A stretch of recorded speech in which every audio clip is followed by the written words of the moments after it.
ерөнхийдөө нэрийг болохоор нөгөө хөгтэй жим гэдгээр заавал нөгөө нэг дуу хөгжим гэдгээр биш. Ер нь нөгөө урлаг гэдэг нь өөрөө ямар нэг хүний хөглөдөг гэдгээр нь нэг жимээр оруулдаг гэдэг утгаар нь нэр өгсөн. Тэгээ өнөөдөр бол манай нэвтрүүлгийн зочноор Цоожчулуунцэцэг эгч маань оролцож байгаа. Ер нь бол үндсэн мэргэжил нь бол сэтгүүлч. Тэгээд зохиолч. Би бол Цоожчийнхаа богино өгүүллэгүүд бол маш их дуртай. Манай зумбардагчны бол хоёр уран бүтээл. Нэг нь Бурхны улгаач, нөгөөдг нь эр хүний уурхай гэсэн. Хоёр бүтээл дээр нь хамтарч ажилласан байгаа. За тэгээд Цоожчтэйгээ өнөөдөр ярилцж байгаа хамгийн эхлээд асуухад ер нь хизээнээс яг өөрөө сэтгүүлж байж байгаа тэгээд хизээнээс ингээд юу зохиол бичиж эхэлж юу.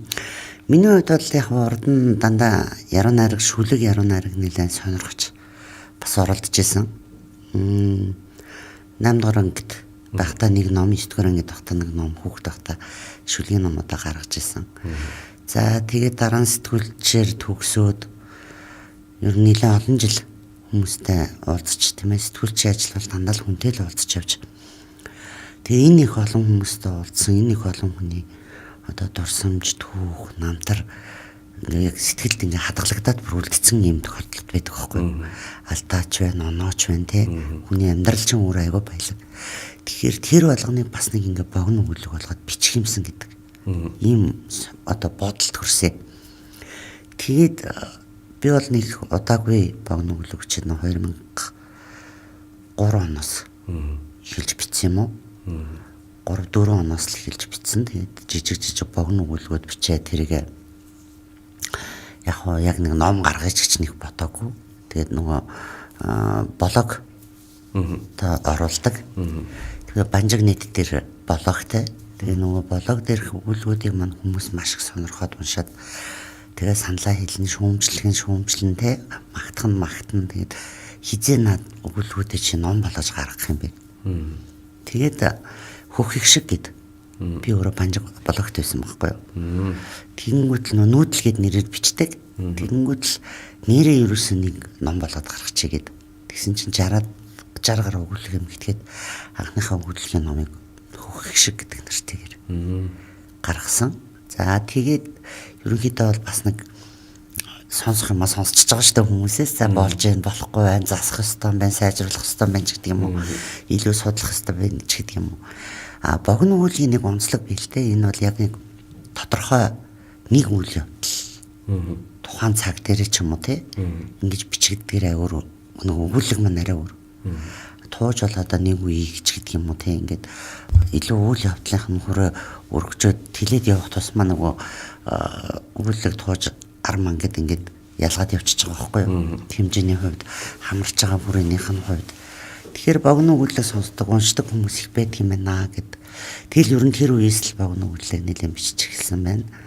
За ганц улаан авч, хөх их шиг ганц улаан авч, тэгээ сэтгэл зурсан аялгау дээрээс нэг хүүхдэд зориулсан алдаанаас суралцах боломж гэдэг богино өгүүллэгийн нэг юм 4 ном ямар ч үсэн гаргачаад байгаа.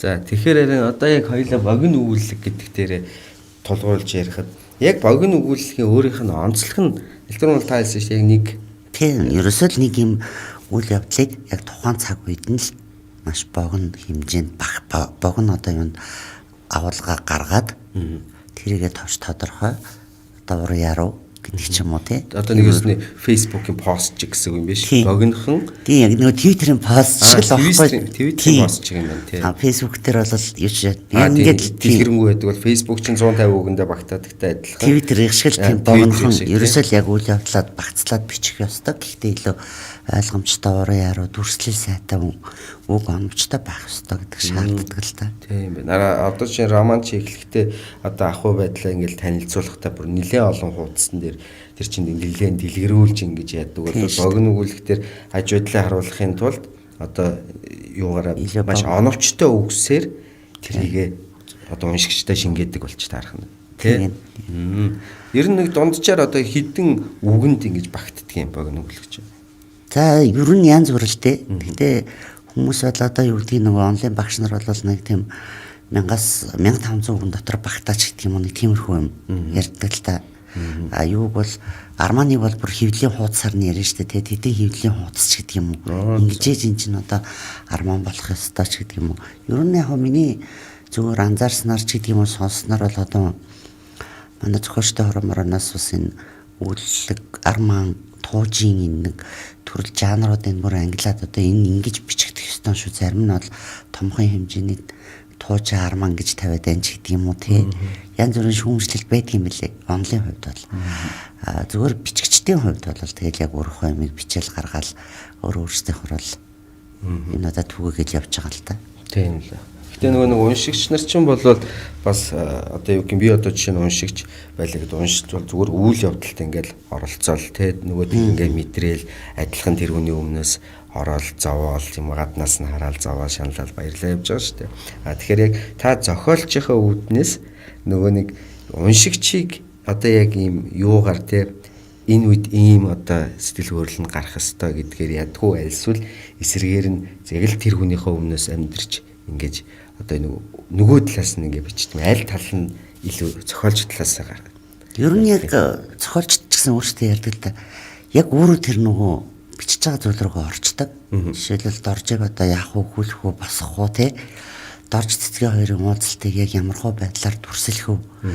Тэгэл тэр хоёр одоо кофе шопт уулзлаа гэх юм бол тэр кофе шопын ямархуу байх уу ч гэдэг юм уу те. Эсвэл одоо хөдөөгээр таарлаж байгаа хоёр хүний яриаг гаргахын тулд яг юу ярих хэвээр орчноо мэдрэх хэвээр нөгөө агуулгынхаас өгүүлгийнхаа санаа агуулгадаа багтах хэвээр гэд ингээд явахаар илүү сонирхолтой л да яг юм бодлого бодож байгаа юм шиг. Тэгэхээр одоо энэ хоёрыг хаанд харагдуулах хэвээр эсвэл энэ хоёр бүр уулзахгүй байх хэвээр юм уу? Энэ хүн ингэж бодох юм бол энэ хүний одоо ингээд чи энэ хүнийг ингээд хэлвчвэл нөгөө хүний маань мөн чанар таарахгүй юу? Би ихнээсээ хийгүү одоо гүйтсэн хүний тухай бичиж байгаа гингүүтлээ тэнд очиод ховж үе яриад иж болохгүй болчихж байгаа ш нөгөө хүн маань одоо юу гэдэг чинь тийм ээ. Гих мэтлэнгээр ингээд яг нэг юм шумаа бариад ингээд явахаар илүү тийм сонирхолтой тэгэнгүүт нөгөө хүний ааш хараншин болоод ахуй амьдрал тэр юмнуудыг чинь бүгдийг ингэж холбож өгж жагаад үйл явдалтайгаа уялдуулаад ингээд бичгээр илүү сонирхолтой. Одоо тэгэхээр юу яах вэ? За би уншигч байлаа гэхээр та одоо зохиолч байгаа шүү дээ. Тэгээд гоота уншигч нарыг бодож бичих үү? Одоо тэдрийг одоо юу гэдгийг те уншигч талаас уншигч одоо би буруу яриа. Зөв би ойлголоо. Ийм л энэ л та чинь яг хариулт хүсэж байгаа юм бол би мэдгүй би нэг уншигч нэг ингэж нэг ойлгоно гэж нэг боддгоо шүү дээ. Яг үйл явдал баатартайгаа л харилцаад бичиж байгаа. Тэгэхээр та баатартайгаа харилцаж бичээд байгаа. Тэрнээс уншигч яах нь хамаагүй. Уншигч яаж хүлээж авах вэ гэдэг чинь хүн хүнийхээ онцлог. Гэтэ богино үлийн нэг юм бидгийг. Одоо ингээд сайтуудаар өнтер Facebook дээр ч юм уу те сошиалд ингээд өгүүлэг бичээд оруулаад тавьчихар. Хөө ингээд дуусчих юм уу? Харин тийм. Яг гоё явж ил ингээд дуусчих. Эсвэл тэрийг яагаад өгүүлч вэ? Тэр хоёрыг яагаад салгачваач гэдэг юм ингээд уншигчдаа ингээд бүр янз бүрийн. Харин би яг тэрийг л асууад. Бичээд идэг байхгүй юу? Гэтэл яагаад өгүүлч чинь? Тэ. Гэвч тэр чинь би чинь нөгөө тэгэхээр чинь бичгтээ яг үйл явдал цаг хугацаантай уялдаад нөгөө гаргах гэсэн агуулга санаагаа уялдуулаад ингээд бичээд тавьчих шүү дээ. Тэгэхээр чинь хүн болгоны одоо хүсэж байгаагаар энийг эсвэл энэ амьд үлдээ шал дэмий болчлаа энийг айларт өгүүлэх байсан ч гэдэг юм уу? Эсвэл энийг өгүүлчлээ энэ яста болохгүй байсан ч гэдэг юм уу? Ер нь бол уншигчид гол дүрийн тэр өгүүллэгэн дээр ч кинонд ч үе тэр гол дүрд л айгүй хайртай байт юм лээ. Хичнээн муу байсан ч сайн байсан ч ер нь тэндээс нь тэрийг олж хараад байдаг. Тэгэхээр одоо нөгөө нэг яг миний яг гэдэг нөгөө нэг төгсгөлд үзэгч нар нь те яагаад өгүүлч вэ гэж нөгөө өгүүлдэг кинон дээр яхаар яалчгүй тийм болчихсон. Тэгээд хизээч нөгөө нэг тэр кино зохиолчоос ч юм уу нөгөө одоо тухайн зохиолыг бичсэн хүнээс хинч асууж чаддаггүй шүү дээ. Тэгэхээр жишээ нь бол таны хувьд бол яг тэр анханасаа яг ийм байн зохиол байна гэдэг үнс бүтнээр нь харчдаг л гэсэн үг юм байна шүү дээ. Те ийм санааг хүмүүс үү. Тэгэхээр одоо болохоор нөгөө нэг манай үзэгчдэд бол бас нэг юм Цоожчулуунцэцэг хоёрыг нэвтрүүлгийг хинэл ярьж байсан. Цоожчулуунцэцэг маань болохоор яг одоо юу гэм багшин дээд одоо зохиолоор яг дагнж бол сургууль төгсөөгөө өөрийнхөө сонирхлоор ингээд уран бүтээлээ хийж байгаа. Тэгээ өөрийнхөө дуртай энэ төрлөн гэж байгаа. Тэгэхээр одоо та нөгөө нэг яг одоо яг тантай адилхан агаар нэг тийм өөр танд олон одоо сайхан зохиол бичих юм санаатай хүмүүс байгаа шүү дээ. Тэгэхээр яг та энэ юугаа хизээнээс яаж ингэж юм бичих гэдэг одоо юм чинь эхэлж явсан. Хүмүүс аягүй асуудаг юм. Би ингэж нэг юм бичмээр байх юм аа. Яг л ингэж нэг гоё өгүүллэг бичмээр санагдаад байна гэдэг юм. Эсвэл аавынхаа тухай, ээжийнхаа тухай ч гэдэг юм ингэ бичмээр байна. Би тэр хүмүүст гэдэг. Тэгээ бичээч яагаад болохгүй юм бэ гэхээр үгүй нэг л зориг өрөхгүй. Би ер нь чадахгүй л гэж бодоод байгаа юм. Тэгэхээр тэр бүх хүмүүст л би хэлдэг бичээ. Хамаагүй бич. Бичсэн юм аа. Одоо дээр үеих шиг тийм ээ.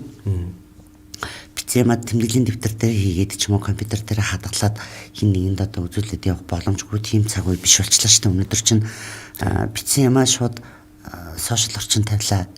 Тэгээ сайтад нийтлэл бүх юм нээлттэй. Гэтэл урд нь бол нэг 5-6 богино өгүүлэг биччихээ тэрийг хин нэгэнд үзүүлж чаддаггүй, уншуулж чаддаггүй. Заавал ном болгож гаргах эсвэл нэг сонин дээр очиж гуйж тавих ч юм уу тий. Яг ийм байдаг байсан бол одоо бол илүү нээлттэй болсон. Сошиал орчинд бол одоо би ингээл хараад байхад Facebook гэхэд аягүй олон группүүд байна. Сонирхолтой өгүүллэг тууж арманч гэдэг юм уу тий. Онгодын цагаан хүлэгч гэдэг юм ингээл маш их уншигчтай. Тэгээ ерөөсөө ингээд хин хаалттай бүлэгмэд хийчихсэн. Тэгээд тэн дээр хүмүүс яг нэгдэж ороод нягтраал ингээд юм уншаад. Тэгэхээр хүмүүсийн унших хүсэл сонирхол маш их байгаа юм үед бичих хүсэл сонирхолч гэсэн илүү их одоо тодорч өгд юм болоо та гэж. Тийм. Гэхдээ одоо тэр чинь тэр айдас нь одоо яг тантай агаар нэг те над дээр ингээ хөгжим ингээд би одоо ярихаа ингээд хөгжим ингээ бичээд юм хийн гэл над руу юмнуудаа явуулахаар би ямар гоё юм чи өшөө хийгээл гэдэг л те. Гэтэ нөгөөдөл чинь ингээд олон нийтэд ингээ гаргана гэдэг ч юм уу те сошиал дээр тавина гэхээр айгаад идэг. Тэгэхээр тэр айдсыг за давах нь юм бол тэгэхээр өөртөө итгэл суух хэрэгтэй болох гэдэг байна. Тийм шүү дээ. Хүн нэг бичлээ те. За нэг сошиал дээр ч юм уу тавилаа зөвхөн хүн уншлаа хамаагүй. Одоо нэг ховдын нэг залуу байсан юм аа. Ингээ юм бичмээр байна би гээд та зөвлөгөө өгөөч гэд. Үгүй би чамд ямар зөвлөгөө өгч чадах вэ гэхээр би чамд ганцаар зөвлөгөө өгч чадна. Чи өөрийнхөө сэтгэл дотор байгаад байгаа тэр юм л гоё. Яг л юу бичмээр байна. Тэргээл бич. Яг хөө ихний ганц хоёр өгүүлбэрүүд чинь ч юм уу би ингээд хянаад редакторлаад өгч болно гэд. Тэгээд тэр залуу бичээд л над руу хаяа явуулаад ингээд одоо энийг яах ёстой вэ? Ингэх ёстой юу гэвэл за чи эхлээд тэгээд наатаа бич. Гой үгсгийн алдаага бүгдийг сайхан хяна. Тэгээ чи сошиал дээр тавиад үзгээд. Ингээд юмнуудаа тавиадс одоо айгүй мундаг бичдэг болсон тэр нөгөө зүрхэн төрсөн өгүүлбэрүүд энэ төр дээр маш олон тийм лайк майктай тийм явж байгаа байхгүй юу. Тэгэхээр нэг айдас даавна гэдэг нь нөгөө өөртөө итгэл сул байгаа учраас болгоомжилдаг тэгжээснэ залхуун хүрдэг тэгжээснэ за яршиг би угнаас чадахгүй юм шиг нэг хайчдаг. Гэтэл тэнд хичнээн гоё түүхүүд те хичнээн гоё дурсамжууд бас хүний сэтгэлээс гарч ирж байгаа хичнээн гоё юмнууд нөгөө жижигхэн нэг тийм өөрийнх нь айдас тэгэнгүүтэл болгоомжлох хоёроос болоод дарагдаад үлдчихдэг юм болоо гэж би боддог шүү дээ. Би нөгөө түрүү хэлжсэн те ер нь бол унших сонирхол маш их болж байгаа учраас энийг дагаад бичих сонирхолч гэсэн их болж ин гэдэг бол нийтлэлд маш сайн хүн болгон бас бичээсээ альва нэг юм дээр юу хүн бичих гэдэг юм ихээр аюух тийм сэтгэлд одоо ингээд хоногшоод үлдсэн ой танд багтаад бууцсан тийм дурсамж юм уу те босон явдал ч юм уу тийм түүх ч юм уу тэрийг хүн бичиж үлдээхийг хүсээд идэг байхгүй хүн болгон ээжийнхаа тухай аавынхаа тухай нутгийнхаа тухай бичгийг хүсдэг штэ чи ч гэсэн өөрөө хөгжмийн зохиолч хүн те нэхгүй аавын нэхгүй нутаг усны тухай ч гэдэг юм ингээд л надад бичгэмсэн гээд яг энэ шиг хүний бүр ингээд сэтгэлд ингээд зурагдаад үлдчихсэн ой танд бууцсан ийм гоё дурсамжууд ийм гоё юм ил хүмүүс өгүүллэг болгох хүн төрөхийг хүсдэг гэтэл тэр нь гарч өгөхгүй тэгэл өөрөөсөө найдснаас болол дарагдаад үлдчихэж байгаа нь бол харамсалтай л таахгүй. Тэргүүгээр зүгээр би өнөөдөр гараад ажлын дэлгүүрөөрөө тэндээс тийм ногоон дортой юм аа тэгээд тэндээ өгчөөд ирлээ гэдэг юмаа бичих гэж хүн хүсэж байгаа биш байхгүй.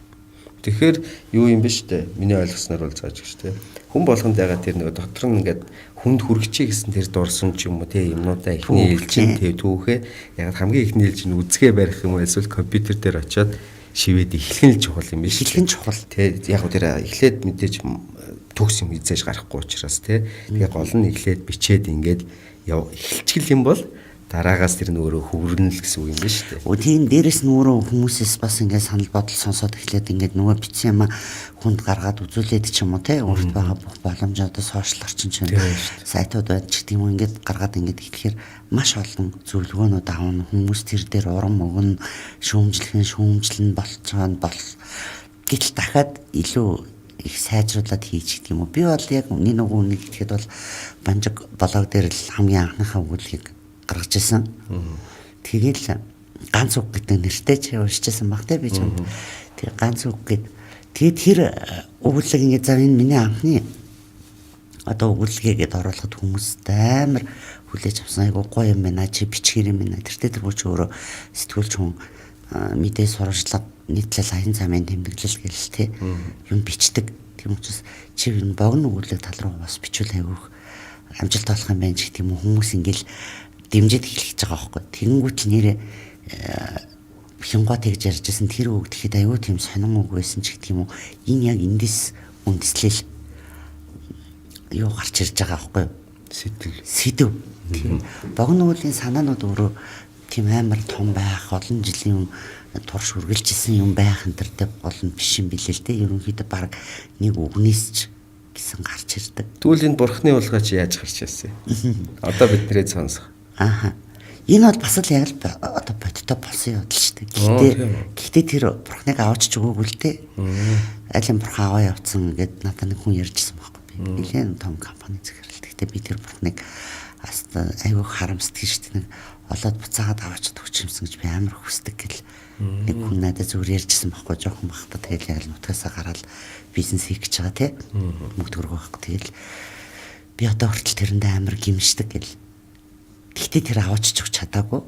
Би бол өгүүлгийн дээр аваачаад өгүүлсэн байгаа зү тий. За тэгэхээр хоёлаа яг эхлээд юу сонсогч нартай сонсуулчаад тэгээд яг юун дээр яриад тэхөө. За тэг. Бурхны хулгайч зохиолч Цоожчулуунцэцэг.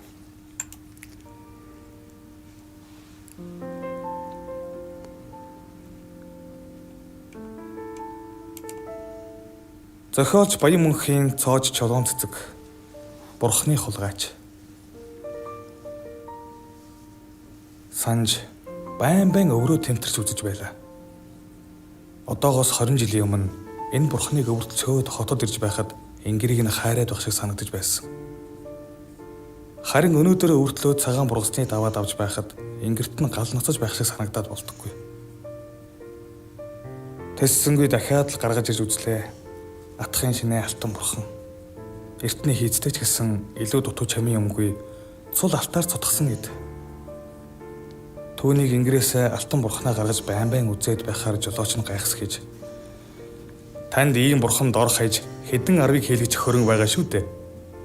Хэмээн жуумалцгаад санж жолооч руугаа цоцсон юм шиг харснаа нэг их санаа алдаж. Ах минь энэ бурхныг олж авах гэж олон жил хайж эцэст нь бүр баян хужаагийн аманд унах шахаж 10 гаруй хоног ээрч байж авлаа шүү дээ. Гэснээ нэг их санаа алдав. Үнэндээ санж өнгөрсөн 20 жил сэтгэлдээ тээсэн бүхий л айц төгшөөрэн ил гаргаж дэлгэж ярихыг хүсэж байсан ч чадсангүй. Тэд овооны дэргэд буулаа. Цагаан бургасны даваа ногоон өнгөөр дүниартаж эрчмийн хөндлөн хөх нурууд дүнхийж хэдхэн алхмын цаана улаалцганы төгөл ягаарч харагдана. Айда хүний төрсөн нутаг гэж ийм сайхан шүү гэж бодсон ч нутагтаа ирэх нүүргүй 20 жил оргож боссон хүн шиг хол газар шигдэж амьдрахтаа тэр ямар их ичхүүр айц тууснаа сая л ухаарав. Даваанаас уруудаж явахдаа энүү хөндор бүгсийн гол бий. Тэнд манай нутгийн хашир өвгчүүдийн нэг дамчааг байх байгаа. Тэдний дорж аяг цай уугаад тал булг руугаа гараа шидчихэндэ хэмээн нутагтаа ирсэн хүний бардам өнгөөр хэлбэл жолооч хөвгөн гайхсгийж хөөмн ээж рүүгээ шууд очихгүй юм уу хэмээн асуулаа. Үнэндээ санж ээж рүүгээ яарч байсан ч эхлээд 20 жилийн өмнө хийсэн нүглээ цайруулсан дээр гэж бодож байсан учраас юу ч хэлж чадсангүй. 20 жилийн өмнө санж цагаан бургасны даваа уруудаад явж байснаа санав. Залууч байж дээ. Зах зээл дөнгөж эхэлж байсангүй. Хот хүрээ газар хачин сайхан байна. гадаад дотоод явж арилжаа наймаа хийж залуучуул шил тол шиг байранд хааншгал тансаг амьдарч байна гэдэг яриа сонссноос хойш түүний сэтгэл намрын сэлхэн дэврэх майхан шиг хөвөлдөж хот орох хүсэл нь байд суулгахгүй тарчилгаж байсангүй. Нэг удаа аавда би хот явдаг юм уу гэж хэлээд амаа алгадуулж үлээ. Өмч хувцлын хідэн малтай дүүнер чинь хэтэрхий баг байна. Дээврээ дааж дээлээ өргөж эхэлж байгаа нь ганц чи. Чи л орон гэрээ мэдэх ёстой болсон хүн гэж хэлээд хавтуулсангүй. Гэвч эцгийнх нь эрс шийдэмгийн үг түүний хүслийг хазаарлаж чадсангүй. Нэг өглөө тэрээр эртлэн босч адуугаан ойртуулаад аавынхаа гудсан завсараар хавчуулсан тэтгэврийн дэвтэрнээс хэдэн төгрөг хам хум өвөртлөөд л гэрээсээ гарч илээ. Санж үдийн саамны үеэр бүгсийн гол руу орж ирлээ. Ам цангаж явсан залуу дамчаагаан гадаа яртал бүгд саамандаа гарсан. Дамчаа өвгөн гэрийнхэн сүүдэрт баахан утас дээс төмөр хааж дэлгэн сууж байх нь тэр. За санж хаа өрхнө хөөмн. Овоо халж байна шүү. Гэрт орж харам уу? Хэд хоногоос хонио нослох санаатай энэ хэдэн хайж бүр миний шүдчиг болж хэмээн найр тавин өгтөв. Санж гэрт нь орлоо. Зуухан дээр байсан данхтай хэрнээс уух санаатай аяг хайтал илзүүл харагдсангүй. Дамчаагүй аяг хаан байгаа юм бол хэмээн хашгирвал гэрийн сүдэрт хаач ирлээ цусан өвгөн хүүхэ авдрны хажууд л байгаа байх та гэхэн тэр. Үнэхээр ч гэрийн эзэгтэй аягаа цэмбит л угаагаад авдрны хажуудах жижиг ширээн дээр өрөө тавьчихсан байлаа. Аяг авахаар тонгоотол нүдэнд нь тэдний хоймрын авдар дээр гүнгөрваанд залаастай байсан алтан бурхан гялалзаж хот газар хуучны бурхан үнэтэй байдаг гэж хэнээс ч билээ сонссон үг санаанд нь зурсхийгээд л шууд л аваад өртлөө. Саяхан л ам нь хатаж байсан залуу хярамч ууж чадсангүй. Дамчаа өгөнд би хотор санаатай явна. Жаахан яарад сайн сууж байгаарай хэмээн хэлээд хөөгцөн юм шиг давхсан. Цагаан бургасны даваагаар уруудаж байхад өвөртөө хийсэн алгын чинээ бурхан яг л хүйтэн мэс шиг хайрч би чинь юу хийчих вэ? Айлын бурхан дахил сандааччихлаа. Эргээд очдог ч юм билүү? Хэмээн бодсон ч буцаж чадсангүй. Одоо ч дамчаагаа бурхнаа алга болгосныг мэдээд хэсгийн төлөөдөж дуудаж бөө юм болж байгаа да гэсэн бодол түүнийг аргаш биш урагш нь татаж байлаа. Санж хот руу орж ирсэн даруйдаа бурхнаа зарах гэж нэг их зовсонгүй. Цайд зах дээр ноолоор авч байсан өвгөн хужаад ганц харуулаад л тухайн үед ихэд тооцогдох мөнгөөр арилжиж үлээ. Хэдий айж ичиж санаа зовж байсан ч нөгөө мөнгөө халаасалж аваад 8-нд гарав. Хоошоо урагшаа явж газар үзэж мөнгө чамлахааргүй цуглуулсан ч тэр нутаг руугаа явж чадсангүй. Нутгийн хүн таарвал аав ээж хоёртоо хэдэн төгрөг жаалжуулын мөгч явуулаад намайг сайн явж байна гэж хэлээрээ. Гэхээс өөр үг дайж чаддаггүй байлаа. 8-ны алтан үе дуусч гахаа үрээд ганцхан явж байсан том 8-ачид нэг компани байгуулж аваад суухад ч тэр хоцорсонгүй. Барилгын компани байгуулж хөл дээрээ бат зогсож авч чадсан. Гэвч түүнийг ганц л зүйл зовоож байлаа. Нөгөө алтан бурхан. Шүн хардар зүүдэлсэн ч хулгай хийгээд зарсан бурхан санаанд орно. Юмаа хулгаад алдсан ч нөгөөх бурхан л нүдэнд харагдана. Гэм нүглээ цайруулах гэж том ламнарт өргөл барьц өргөж гандан хийдэр эргэлдэгч нэг л муу юм болвол бурханы хулгайч яаж өдлөх вэ гэсэн бодол түүнийг шаналгадаг байлаа.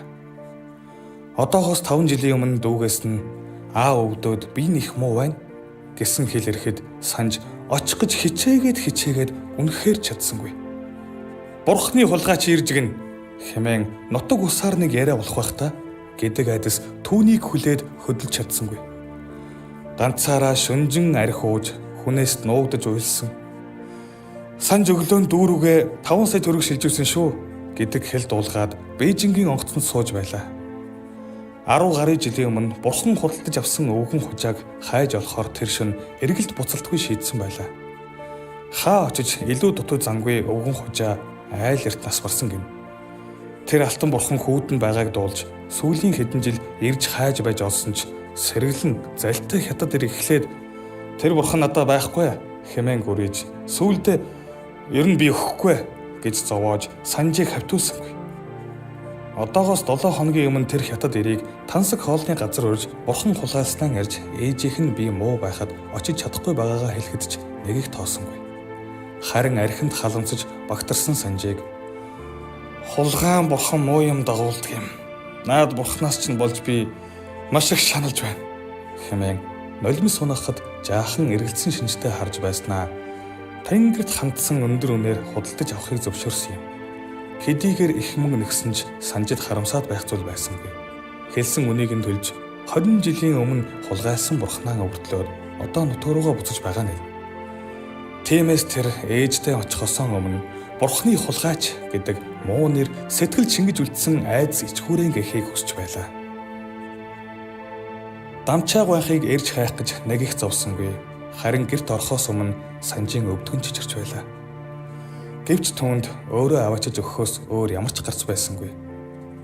Дамчаа өвгөн нас дээр болж нүдний хараа нь муудсан нэлт. Үнэндээ санжийг танихгүй байлаа. Санж хотоос хэрэг булган авсан хатгаа барин золгож бэлэг сэлт өгөхөд гайхаж байгаа нь илэрхий байлаа. "Чи чинь хэний хөөхд байлаа?" гэхэд санжийн хоолойч очиж талигаач аавынхаа нэрийг хэлж чадсангүй. "Нутгийн хөөхд байна" гэдэл таг болов. Нилээд суусны эцэст өврөөсөө нөгөө гайтай бурхныг том хадган дээр тавиад дамчаа өгний гар дээр тавилаа. Санж: "Би санж байна. Ягав. Дэлэг очрын том хүү. Танахаас авсан энэ бурхныг буцааж өгөх гэж ирсэн юм" хэмээн ээрч муран байж хэлв. Дамчаа өгний нүд сэргээд л ирлээ. Гэхдээ түүнд өнөөх алтан бурхан ерөөс сонирн биш байлаа. Харин санжийг харан баярлаж: "Гүй манай дэлэг очрыг хүү? Ийм сайхан залуу болох гэж том хампааны эзэн болсон гэсэн муу өвгөн ах чинь дуулсан" хэмээн хөл алдан хөөрцөглөж эхлэв. Санжид хэлэгч үг болцсонгүй. Өвгний ямыг дагуулan жаахан ярьж сууснаа. "Дамчаагаа минь би их муухай юм хийсэн. Танай бурхныг" гэтэл өвгөн 20 жилийн өмнө хулгайд алдсан бурхнаа хаанга дуухан харж: "Өвгөн ах нь үнийг нь төлж дийлэхгүй шүү дээ. Ааваасаа өвсөн эдэг хараад суух сайхан л байна. Гэхдээ миний хөө буцаагаад аваад яв" гэх юм тэр. Санж үнэндээ гайхаж хоцров. "Гүй таа чинь" гэтэл дамчаа өвгөн: "Чамааг ёсны дараа манай том хөө аавтаа чинь очиж уулзсан байх. Өдрөө хүлээж байгаа аавыг нь өвчнөд бэрэгдсэн ээжийг нь бодоод хил ам битгий хийгээрээ хүн амьтанд яриад яах вэ гэж би хэлсэн. Талигч аав чинь энэ бурхны үнийг хүүхдүүдэд маань уул цуулаа төлчихсөн шүү дээ" гэх юм тэр. Дамчаа өвгний энэ үг санжийн тархин дундуур татаад авах шиг л болох юм тэр. Үнэндээ хэлэх үг олдсонгүй. Муу аавыгаа ээжигээ өрөвдөн хоолон зангираад ирэв. "Энэ бурхан танаад л байх ёстой үед би өнөхөөс авахгүй. Дамчаагаа минь би ээж рүүгээ яарч байна. Буцхаасаа өмнө танахаар ирнэ" гэж эрсгэн хэлээд бослоо. Үнэндээ түүний нүдийг нулимс бүрхээд яаж машиндаа сууснаа мэдсэнгүй. 40 гарсан хижээлэр машиндаа суунгуудаа яг л хүүхэд шиг гингэнтэл уйлж байлаа. Санж 20 жилийн өмнө дамчаагаан гэрээс бурхан биш, харин бурхан шиг эцгийнхээ гэрээс үрээ гисэн нандин хайрыг хатуухан шийтгэлтэй хамт хулгайлж аваад гарсан байж. Бурханы хулгайч, бурхан шиг өвгний гэрээс бурхтынхаа голомтыг нулимстай зорилоо. Зохиолыг бичсэн Баян мөнхийн Цоожчулуунцэцэг. Баяр үгүй цоожчээ. За баярлалаа. Энэ тэгэхээр яг нөгөө нэг таны аль түрүүний хэлдгээр яг нэг ийм үйл явдал болсон. Тэрийг та өшөө ингээ баяжуулаад баяжуулах гэж яг ингээд юм ярьж байгаа л тэр хүн ярьжсэн байхгүй би ч тайган мухай юм ичсэн шүү дээ. Тэр тэр нөгөө 8-нд гарах гал тий. Өндөр юм уу. Тэгээд нэг хамаатныхаа хүнээс бурхнанд худалдаж аваад тэгэл зарцсан ш тэгээд эрдэл тэгэл болцсон. Тэгэл болцсон. Яриа. Одоо болдог бол тэрийг нэг одоо төлж олж авах юмсан гэж боддог гэд. Боддог. Тэгэхэд надад маш их тийм тэр хүн зүгээр ингээ хаангад юм шиг ярьж байгаа боловч тэр хүнд нэг тийм айдас ичгүүр түгшүүр мэдрэгдээдсэн байхгүй. Тэгээ яг тэр мэдрэмж л надад үлдсэн. Тэгээ дараа нь нөгөө өгүүллэг бичихд яг би тэрийг бүр бодож байгаа юм чинь яг үнэхээр яг хэцүү тий. Тэгээд хулгайлсан юм нь одоо мөнгө биш бурхан байдаг. Тий. Тэгээд буцаад нөгөө юм чинь өөрөө би нэг бурхан хулгайлсан хүн шүү дээ гэж яагаад идэг. Нөгөө сүсэг бишрэл Монгол хүний нөгөө онцлогтой холбоотойгоор тэгэхээр чин тэгээд тэр ичгүүр саадыг яаж давж гарах уу гэдэг юм чин тэр хүнд нөгөө даун тотлоход айгүй хүнд асуудал болоод эхэлсэн явж байгаа байхгүй юу. Тэгэд ерөнхийдөө битсэн үг л дээ. та яг тэр төгсгөлийг төгсгөлийг бол та өөрөө бодоод өөрөөрөө гаргачихчаар зохиолчж байгаа. Тэгэхээр энэ төгсгөл дээр нөгөө нэг хүний тэр хүнийг ингээд аваачуулах юмнуудыг яг одоо жинхэнэ нөгөө нэг урнаар ингэж бүгдээс одоо хөврүүлж байгаа гэсэн үг юм байна шүү дээ. Тэгэхээр нэг юм санаа байх юм бол тэрийг яаж үндсэндээ тэгэхээр нэг санаа гаргаж те жижигхэн юмнаас нөгөөдхөө задлахтаа төгсгөлийн яаж явах вэ гэдгээ бүтнээр нь харчаад тэгэнгүүтээ тэндээсээ нөгөөд үндсэн санаа руугаа аваачих боломжтой одоо бүх юмнуудыг янз бүрээр ингээл хүн эргэлхийлж хайвал зохиол бичих юу. Тийм. Ерөнхийдөө бол миний хувьд бодоод идэм л да. Ингээд зарим яг юмнуудыг уншихаар хит их нөгөө ингээд тууширсан. Нэг бол зохиолын баатраа бүр ингээд 100% муу. Нэг бол бүр 100% сайн болгодог ч юм уу тий. Эсвэл аль нэг үйл явдлыг хитрхийг шүүмжлэх ч юм уу. Миний хувьд бол тэрнээс сайд болох. Татгалцахыг хүсдэг. Яа гэвэл 100% муу юм, 100% сайн юм гэж бас байхгүй шүү дээ. Тэгэхээр энэ сайн уу, энэ муу юу гэдэг юмыг уншигчд бодох тэр боломжийг нь зохиолч өрөвлөх ёстой бодлоо. Тэрг бол энэ амар муу бурхны хулгайч гэл нөгөө санжиг энэ дээрээс 9 шид дээр нь зүхвэл те санжиг нөгөө өгний чинь авчруулаад л ингээд янз бүрээр нь загнуулаад хараалгаал те тэгээд тэгсэнгүй шүү дээ гаргаж болох байхгүй юу. Гэхдээ альва нэг юм дээр хит битгээд туушрасан. Хэрвээ би байсан бол яах вэсэн бэ гэдэг юм уншигчд хамгийн түрүүнд үлдэх ёстой байхгүй юу. Тэгэхээр би байсан бол хэрвээ яг санжаа оронд байсан бол би хэрвээ ингэсэн бол би яах вэсэн бол гэдэг тий. Тэгэнгүүт л одоо жишээл ингээл бурхны олгож ингэж би бол айгу төгсгөлөө бол би сайн хийчихэж байгаа шүү дээ. Уг нь бол ингээд тий. Бурхны олгож бурхан шиг өгний гэрээс бурхтынхаа голомтыг нулимстай зорилоо гэдэг ингээд дуусчихж байгаа байхгүй тэртээ тэр хүн яг л очих гэж газар руу л явуулчихж байгаа. Очих гэж явж исэн газар руу. Тэгэнгүүт л уншигчид надаас юу нэгдэг вэ гэхээр одоо тэгээд цаашаа яах юм бэ? Ээжинд нь очиж байж байгаа. Ээжтэй нь уулзахгүй яаж байгаа бэ ч гэдэг юм уу. Тэгэл уншигчид бол айгүй их тийм олон талаас нь бас бодж үздэг юм шиг байна. Тэгээ богино өгүүлгийн төгсгөлийг цааш нь үргэлжлүүлээч гэх юм. Одоо энийг чи үргэлжлүүлчихье гэд би тэгдэг байхгүй юу? Чи өөрөө төсөөл бодоод үргэлжлүүлчих. Хамаагүй бүр бичиж чаад хамаагүй үзээд төгсгөл хийгээд үзэлдэ болно шүү дээ гэд. Тийм. Тэгэхээр яг таны нөгөө нэг бүтнээр нь хараад эцсийн үр дүнгээ яаж өгч байгаа гэдгээр яагаад тэгээд дөнгөн цай таны хэлтийг бас хэрвээ тэр одоо нөгөөдөг чинь очиод зүхүүлэл хараалгаал те одоо ингэсэн болвол яг нэг хитлийг яаж хар нэг юм дотроос ингээд нэг юм гоё юм мэдрэх ч юм уу гомдлыг мэдрэх тэр юмнууд нь мэдрэх мэдрэмж нь арай нөгөө нэг баг болчих юм байна л да. Шууд очиод зүхүүлэл хараалчаар нөгөө нэг таашаал аваал те өстой ашгүй нөгөө нэг хулгайчийг ингээ бариад авчлаа. Тэгэхгүй тэндээс очиод аль үжи аав нь тэнцээ юу гаргалгааг нь өмнөөс нь цайруулсан байдаг те.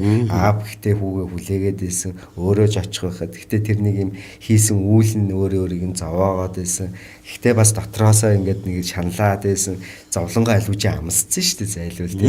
Гэхдээ аав бол тэрийг нь аль үжи нингэлцэн байдаг. Гэхдээ аав бол хүүгээ ухаарахыг л хүлээжсэн. Нэгэсэндээ боцож хурж ирээд ухаараа танд хүрээд ирчихэж байгаа гэдэг. Тэгэхээр айгүй олон талын юмнуудыг ингээд гоё оновчтойгоор хийж өгөх боломж нь тгийж гарч ирэх юм байна л да. Тэр хүнийг тэр чигээр нь муу болгочхоор тийм боломж гарах юм байна. Йоо, Сингийн Эрдэнэван уянгийн тойрог гэдэг. Одоо шилмэл өгүүлгийнхэн төвөр өгдөг л да. Тэр өгүүлгийг би 7 дугаар ангид тогтоон уншижсэн. Тэгээ тэр өгүүлгийн төвөр дээр нэг үг байдаг байхгүй юу? Өмдгөл үг дээр. Сингийн Эрдэнэван өөрөө бичсэн байгаа. За ингээд ганц хоёр өгүүлэг бичсэн чинь хүмүүс чи одоо стай уянгийн сайн юм өгүүлэг бичиж чинь чи бол яг уянгийн зохиолч болох юм байна гэж намайг их хөөргөжээ. Тэгээд би уян хаан байна уянгийн лим бичнэ гэж төөрч бидэрч явж маш их цаг хугацааг алдсан байна. Тэгээд эндээ бол одоо тийм ээ хайрын цаг хугацаа би харамсалтайгаар дэмий алдсан байна. Тэгээд ерөн залуу зохиолч дүүнерт хэлэхэд уян гэдэг ч юм альва нэг юмыг хайгаад хэрэггүй амьдрал өөрөө тэр чигээрээ уян юм аа. Тэгэхээр тэр амьдрал дээр байж байгаа юм чинь өөрөө амьдрал бол тэр чигээрээ зохиол юм аа гэж. Яг одоо юм бичгийг хүсээд байгаа хүмүүст би яг тэр Эрдэнэван тэр номынхаа өмтгөл дээр бичсэн нэлээд урт үг байдаг. Тэрийг бас уншаасаа гэж боддог хгүй. Тэр надад амар тийм гоё. Тийм байна. Амьдрал бол өрөөдөл тэр чигээр уянга. Уран зохиол бол өрөөл тэр чигээр амьдрал юм. Нас амьдралаас тасраад бичлээ гэхэд буцаад нөгөөх нь амьдрал дээр л ирж уншигдэн штэ. Тийм. За тэгэхээр баярлалаа цаашгичээ.